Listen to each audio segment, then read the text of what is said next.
online semuanya. Apa kabarnya hari ini? Semoga kalian semua tetap dalam keadaan sehat ya dan selalu semangat dalam menjalankan segala aktivitas. Perkenalkan, nama aku Safira Amelia, mahasiswi Universitas Muhammadiyah Kota Bumi Lampung Utara, Fakultas Keguruan dan Ilmu Pendidikan, Prodi Pendidikan Bahasa dan Sastra Indonesia dengan NPM 21882010114. Nah, pada video kali ini aku akan membawakan video simulasi pembelajaran bahasa Indonesia untuk memenuhi tugas mata kuliah bahasa Indonesia yang diampu oleh dosen pembimbing Bapak Windo Diki Irawan Magister Pendidikan.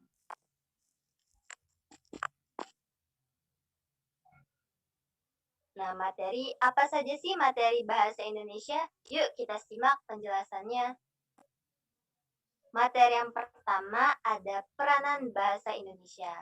Nah, sebelum kita memasuki materi-materi yang ada dalam bahasa Indonesia, kita harus tahu dulu apa itu bahasa dan apa sih fungsi dan peran bahasa Indonesia dalam pergaulan. Nah, pengertian bahasa. Bahasa adalah suatu sistem yang dihasilkan oleh alat ucap manusia yang dipakai masyarakat untuk berkomunikasi, bekerja sama, dan sebagai identifikasi diri. Next. Nah, lalu apa sih fungsi dan peranan bahasa Indonesia dalam pergaulan? Nah, yang pertama, sebagai alat untuk berkomunikasi. Tentu saja ya, bahasa ini merupakan sarana berkomunikasi baik dengan teman, guru, orang tua, masyarakat, dan lain sebagainya. Yang kedua, sebagai alat untuk mengekspresikan diri. Ekspresi sedih, senang, marah, itu menggunakan media bahasa.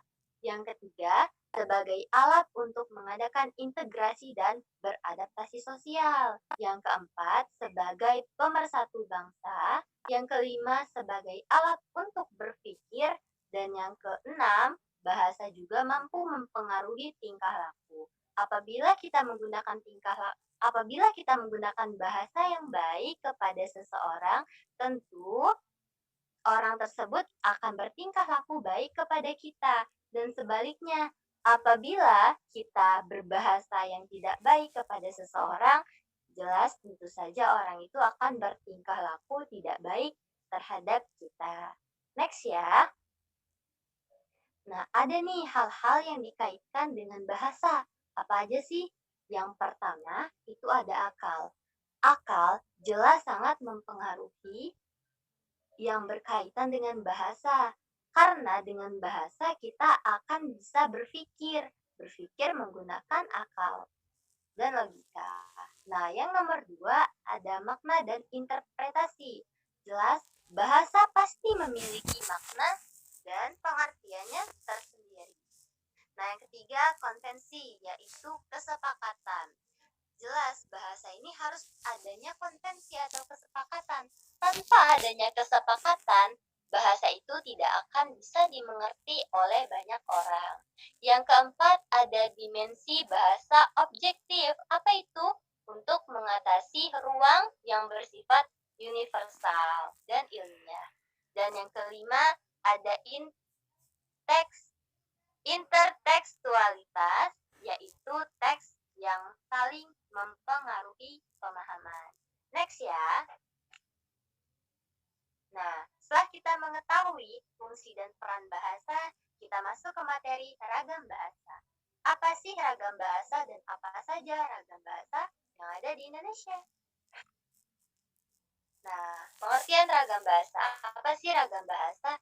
Ragam bahasa itu adalah variasi bahasa menurut pemakaian yang berbeda-beda, menurut topik yang dibicarakan, menurut hubungan pembicara, kawan bicara, atau yang dibicarakan, serta menurut medium pembicara. Next. Nah, ternyata ragam bahasa Indonesia ini dibagi menjadi dua, teman-teman. Yang pertama ada ragam bahasa lisan, dan yang kedua ada ragam bahasa tulis. Nah, ragam bahasa lisan ini adalah ragam bahasa yang diungkapkan melalui media lisan. terkait oleh ruang waktu sehingga situasi pengungkapan dapat membantu. Nah, biasanya ragam bahasa lisan ini memiliki ciri-ciri, teman-teman.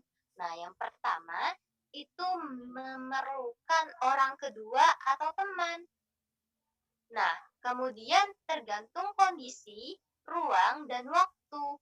Nah, biasanya juga berlangsung cepat dan tidak harus memerhatikan gramatikal. Mungkin yang diperhatikan intonasi dan bahasa tubuh. Nah, yang kedua ada ragam bahasa tulis, yaitu bahasa yang dihasilkan dengan memanfaatkan tulisan dengan huruf sebagai unsur dasarnya. Contohnya itu apabila penulis menghasilkan novel, cerpen, kemudian karya tulis ilmiah, makalah, dan lain sebagainya yang berhubungan dengan bahasa tulis. Nah, memiliki ciri-ciri juga kebalikan dari bahasa lisan. Apa sih ciri-cirinya? Ciri-cirinya yang pertama itu tidak memerlukan kehadiran orang lain. Kita bebas mengekspresikan diri kita lewat tulisan tanpa tanpa memerlukan kehadiran orang lain. Kemudian tidak terikat ruang dan waktu. Kosakata yang dipilih juga harus cermat, gramatikal juga harus cermat dalam memilihnya. Kemudian kalimatnya biasanya berstruktur ya, berpola. Seperti itu. Next. Ejaan dan istilah bahasa Indonesia. Apa sih ejaan itu? Apa sih istilah itu? Mari kita bahas sama-sama. Jadi teman-teman, ejaan merupakan keseluruhan peraturan penggambaran lambang-lambang bunyi ujar suatu bahasa dan hubungan lambang satu dengan lambang yang lain, baik penggabungan ataupun dalam pemisahannya. Nah, ini ada aturan baku penulisan ejaan. Sebenarnya aturan baku penulisan ejaan ini banyak sekali teman-teman. Namun di sini yang saya bahas itu ada 4 poin saja yang sering kita gunakan. Ada penggunaan huruf kapital, huruf miring, tanda titik, serta tanda koma. Banyak sekali, misalnya penggunaan tanda titik dua, tanda titik koma, tanda garis miring, kemudian tanda pisah, tanda tanya, masih banyak lagi.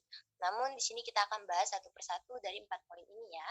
Yang pertama itu huruf kapital. Biasanya huruf kapital ini digunakan untuk apa sih? Di mana sih penempatannya? Mari kita bahas.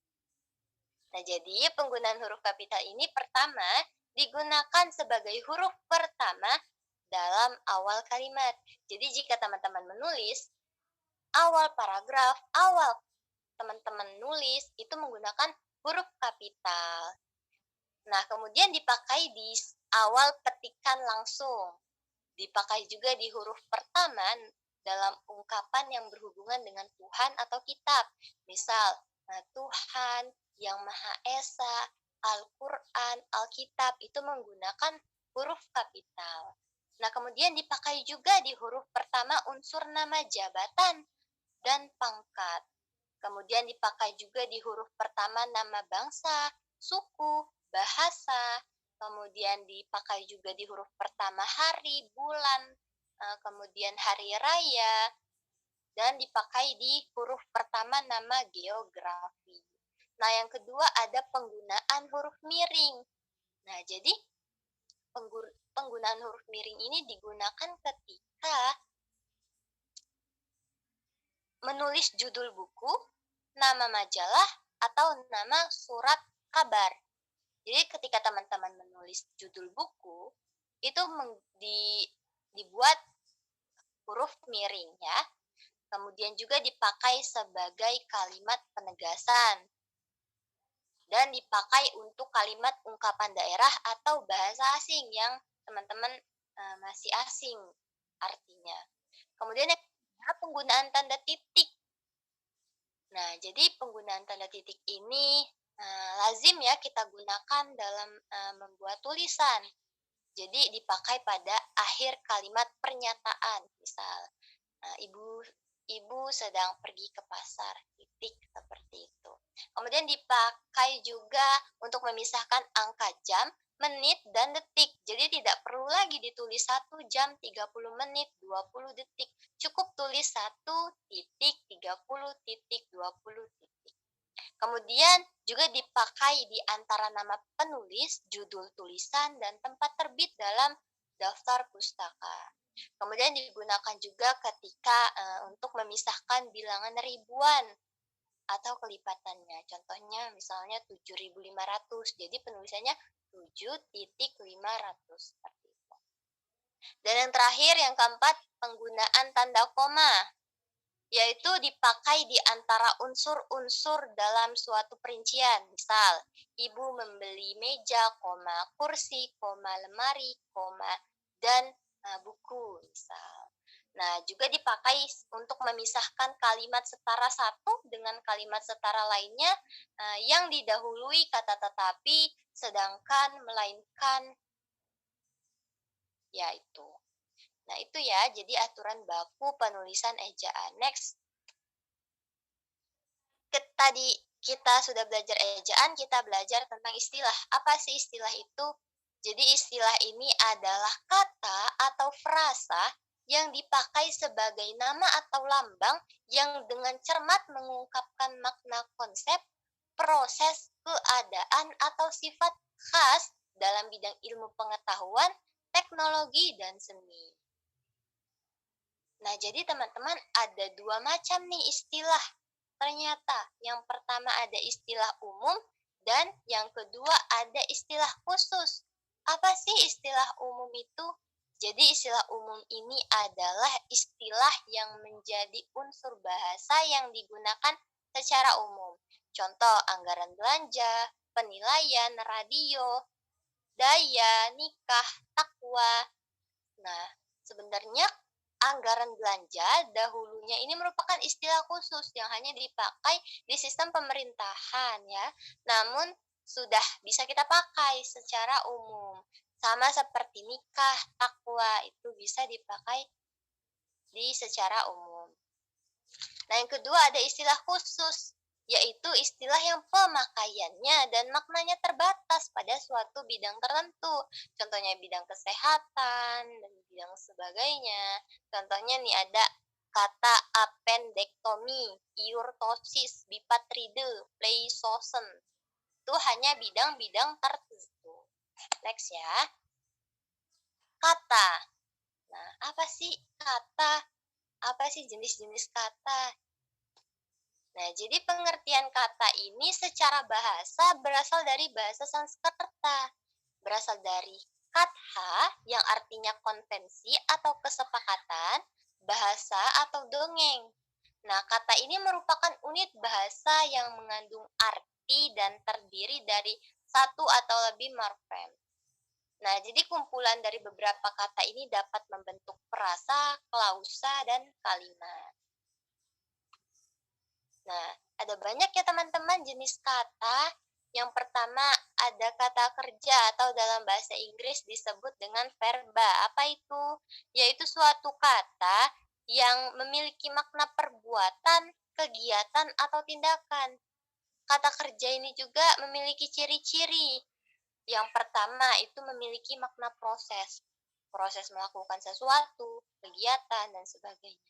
Kemudian setiap kata kerja pasti diikuti kata benda atau kata sifat.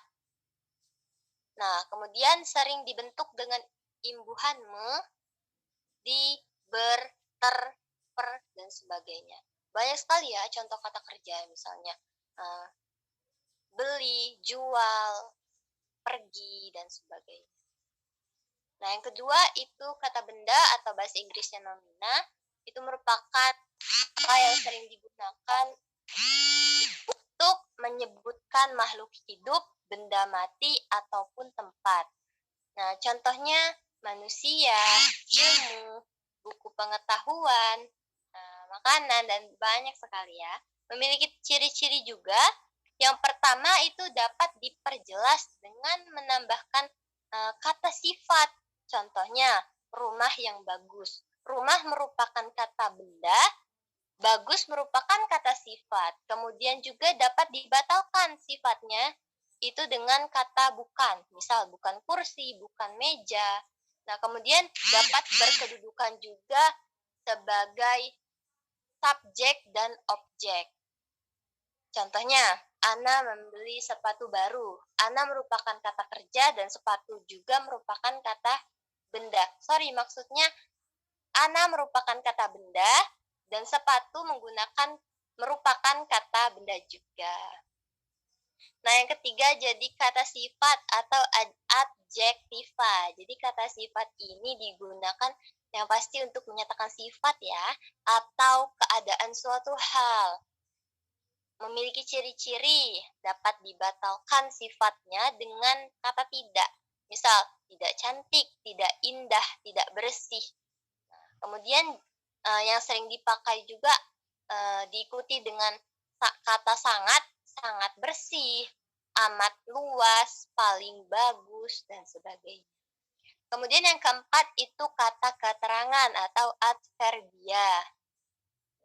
Ini merupakan kata yang memberikan penjelasan dalam sebuah kalimat, memiliki ciri-ciri, memberikan penjelasan mengenai kata lain, dan tidak bisa digunakan untuk menjelaskan kata ganti atau kata benda. Yang kelima yaitu kata ganti atau promina. Itu jenis kata yang digunakan untuk menggantikan posisi kata benda atau orang dalam sebuah kalimat, yang berfungsi untuk memperhalus kalimat yang diucapkan atau ditulis. Nah, next ya. Ternyata ada 9 jenis kata. Yang keenam ada kata bilangan atau numeria. Nah, jenis kata ini berfungsi untuk menyatakan jumlah benda atau urutannya dalam sebuah deretan. Jadi, kata bilangan ini juga dibagi menjadi 2. Yang pertama ada kata bilangan tentu dan yang kedua kata bilangan tidak tentu. Jika kata bilangan tentu itu yang nominalnya jelas. Contohnya ke-1, ke-7, 1, seperempat, setengah, itu jelas. Tetapi jika kata bilangan tidak tentu, itu yang maknanya tidak tentu, misalnya beberapa, banyak, sedikit. Kemudian yang ketujuh ada kata tugas. Jadi kata tugas ini tidak termasuk ke dalam 6 kelas di atas, dari kata kerja sampai kata bilangan. Kata tugas ini dibagi menjadi 2, ada kata depan dan kata hubung atau kata sambung. Contohnya kata depan itu kepada, dalam, di, ke, dari. Kata penghubung itu ada dan, serta, atau, padahal, dan masih banyak lagi. Nah, yang ke-8 itu ada kata sendang atau artikula. Kata sendang ini merupakan kata yang tidak mempunyai makna jika tidak diikuti dengan kata lainnya. Kata sendang ini contohnya si, sang, kaum, para. Nah, jika hanya itu yang ditulis tidak memiliki arti, tetapi jika diikuti dengan kata lain, misalnya para ibu, kaum pendekar, nah itu baru memiliki arti. Jadi bisa memiliki makna kalau diikuti oleh kata lainnya. Kemudian yang ke-9 itu ada kata seru atau injeksi, digunakan untuk mengungkapkan isi perasaan penulis. Digunakan untuk menegaskan dapat berupa perasaan marah, sedih, kagum, terkejut, dan sebagainya. Contohnya, amboy, atau sial. Jadi itu contoh kata seru. Next ya. Nah, sekarang kita belajar mengenai paragraf. Apa sih paragraf itu? Jadi paragraf ini merupakan seperangkat atau sekelompok kalimat yang tersusun dari satu kalimat pokok dan beberapa kalimat penjelas. Ada 5 jenis paragraf ya. Yang pertama itu ada narasi. Apa sih paragraf narasi itu? Jadi paragraf narasi adalah suatu paragraf yang menceritakan suatu kejadian atau peristiwa berdasarkan urutan waktu. Biasanya terdapat dalam novel dan cerpen, cerita. Kemudian yang kedua, paragraf deskripsi, yaitu suatu paragraf yang menggambarkan suatu kejadian dengan kata-kata. Jadi mendeskripsikan suasana atau sesuatu. Contohnya, hari ini begitu cerah, matahari meraja di atas langit. Anilah yang sesekali datang tak pula memadamkan panas yang melekit. Jadi itu mendeskripsikan bahwa suasana itu hari itu cerah, panas, bahkan angin aja tidak terasa. Yang ketiga itu eksposisi, yaitu jenis paragraf yang menerangkan atau menjelaskan informasi untuk memperluas pengetahuan. Biasanya ini terdapat dalam teks berita. Kemudian yang keempat, paragraf argumentasi. Paragraf argumentasi ini berupa pendapat, ide atau gagasan yang disertai dengan bukti. Contohnya, misal dalam kalimat, mahasiswa dan mahasiswi Universitas Muhammadiyah Kota Bumi Lampung Utara merupakan mahasiswa-mahasiswi berprestasi. Itu kan suatu pendapat, ide, gagasan ya. Jika ditambah dengan dibuktikan dengan mahasiswa-mahasiswi Universitas Muhammadiyah Kota Bumi Lampung Utara sering mengikuti berbagai perlombaan baik di tingkat kabupaten, provinsi maupun nasional. Nah, itu akan membentuk sebuah paragraf argumentasi. Nah, kemudian yang kelima, paragraf persuasif, yaitu paragraf ya jenis paragraf atau karangan yang tujuannya membujuk rayu pembaca agar mengikuti apa yang diinginkan oleh penulis. Next ya. Kita bahas tentang ruang lingkup karya ilmiah. Apa sih karya tulis ilmiah itu? Jadi karya tulis ilmiah ini merupakan suatu karya dalam bidang ilmu pengetahuan dan teknologi berbentuk ilmiah. Next. Nah, jadi karya tulis ilmiah ini memiliki beberapa karakteristik. Di antaranya yang pertama, mengacu pada teori. Pasti ketika penulis menulis sebuah karya tulis ilmiah, itu di dalamnya pasti ada teori. Teori apa sih yang digunakan penulis untuk mengungkapkan pendapat, ide, dan gagasannya? Nah, yang kedua itu berdasarkan fakta. Artinya, setiap informasi dalam kerangka ilmiah itu selalu apa adanya, sebenarnya, dan konkret. Yang ketiga itu logis.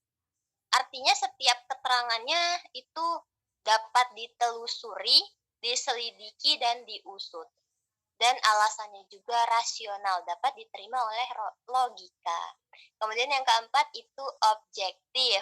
Artinya dalam kerangka ilmiah semua keterangan itu diungkapkan tidak pernah subjektif. Artinya objektif itu nyata. Yang kelima sistematif atau berurut. Sistematis berurut menggunakan sistem aturan. Next. Sahih atau valid artinya baik bentuk maupun isi karangan ilmiah sudah sah dan benar menurut aturan ilmiah yang berlaku. Kemudian jelas artinya informasinya itu tidak ambigu dan tidak menimbulkan pertanyaan bagi sang pembaca.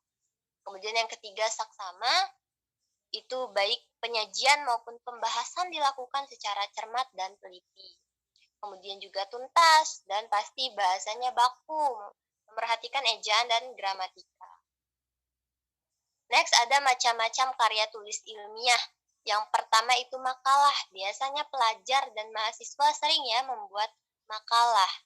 Nah, jadi makalah ini merupakan karya tulis yang menyajikan permasalahan dan pembahasan. Ya, biasanya didahului oleh pendahuluan, pembahasan, dan penutup. Nah, kemudian yang kedua ada kertas kerja. Karya tulis ilmiah ini yang lebih bersifat lebih mendalam ya daripada makalah, menyajikan data di lapangan yang bersifat empiris dan objektif. Biasanya kertas kerja ini juga disajikan dalam seminar. Kemudian yang ketiga itu laporan praktek kerja, yaitu karya tulis yang memaparkan data hasil temuan di lapangan atau tempat dia bekerja. Next, ada juga skripsi, ini biasanya untuk kita ya mahasiswa untuk menyelesaikan pendidikan S1 sarjana sebagai syarat lulus. Merupakan karya tulis yang mengemukakan pendapat penulis berdasarkan pendapat orang lain. Kemudian ada tesis. Tesis ini syarat kelulusan untuk menempuh perguruan tinggi S2 ya. Mengungkapkan pengetahuan baru dengan melakukan pengujian terhadap suatu hipotesis. Nah, kemudian ada juga disertasi, yaitu karya tulis ilmiah yang mengemukakan teori atau dalil baru yang dapat dibuktikan berdasarkan fakta secara empiris dan objektif. Nah, kalau disertasi ini untuk syarat lulus S3 untuk meraih gelar doktor. Next. Sekarang kita membahas tentang kutipan. Apa sih kutipan? Jadi, pengutipan ini adalah proses peminjaman kalimat atau pendapat seorang pengarang atau ucapan seorang yang ahli dalam bidang yang sedang ditulis. Nah, terdapat tujuan nih. Apa sih tujuannya? Yang pertama, memperkuat pendapat penulis. Yang kedua, membandingkan pendapat penulis. Yang ketiga, membedakan dengan pendapat penulis. Dan yang keempat, menyanggah pendapat seseorang. Jadi belum tentu pengutipan ini sebagai perbuatan plagiasi ya, plagiat. Jadi ini tujuannya itu 4 tujuan itu dalam pengutipan. Next, ada 2 jenis kutipan. Yang pertama ada kutipan langsung, yaitu penulis menulis apa adanya teks yang dikutip dan penulis tidak mengubah kata-kata atau ejaan yang digunakan dalam teks yang dikutip. Kemudian yang kedua ada kutipan tidak langsung, yaitu jenis kutipan yang mengambil intisarinya saja tanpa mengurangi makna sebenarnya dari kalimat yang ada. Nah, di sini ada contoh kutipan langsung dan tidak langsung, teman-teman bisa melihat. Jika kutipan langsung itu diikuti dengan tanda petik di awal dan di akhir kalimat, kemudian diikuti juga nama penulis, tahun, dan halaman. Sedangkan kutipan tidak langsung itu tidak diikuti tanda petik ya. Ini sebagai acuan saja oleh pendapat penulis asli. Kalian bisa baca ya, kutipan langsung itu bahasa adalah sistem lambang bunyi yang arbiter yang digunakan oleh para anggota kelompok sosial untuk bekerja sama, berkomunikasi, dan mengidentifikasi diri. Itu pendapat Cair tahun 1994, halaman 32. Sedangkan kutipan tidak langsung itu, ini makna tadi ya, makna dari penulis asli. Dalam komunikasi antar individu, setiap kalimat yang diucapkan mempunyai fungsi yang khusus. Kadang-kadang fungsinya ialah memberitahukan, menanyakan, atau memperingatkan tentang suatu fakta. Dalam hal ini, pembicara mengharapkan bahwa lawan bicaranya dapat menangkap atau mengerti fungsi dari kalimat yang diucapkan pembicara tersebut. Jadi ini campuran ya antara penulis kedua dengan penulis pertama. Akhirnya sudah selesai materi yang dapat saya sampaikan pada video kali ini. Terima kasih banyak kepada semuanya yang telah menonton, dan saya ucapkan terima kasih kepada dosen saya, Bapak Windo Diki Irawan, Magister Pendidikan, yang telah memberikan tugas ini sebagai wadah untuk saya belajar juga mengulas kembali materi-materi yang disampaikan beliau. Terima kasih, semoga bermanfaat. Diharapkan teman-teman bisa like, subscribe, dan share ke teman-teman kalian supaya dapat bermanfaat bagi kita semua. Terima kasih, saya ucapkan, saya akhiri. Wassalamualaikum warahmatullahi wabarakatuh.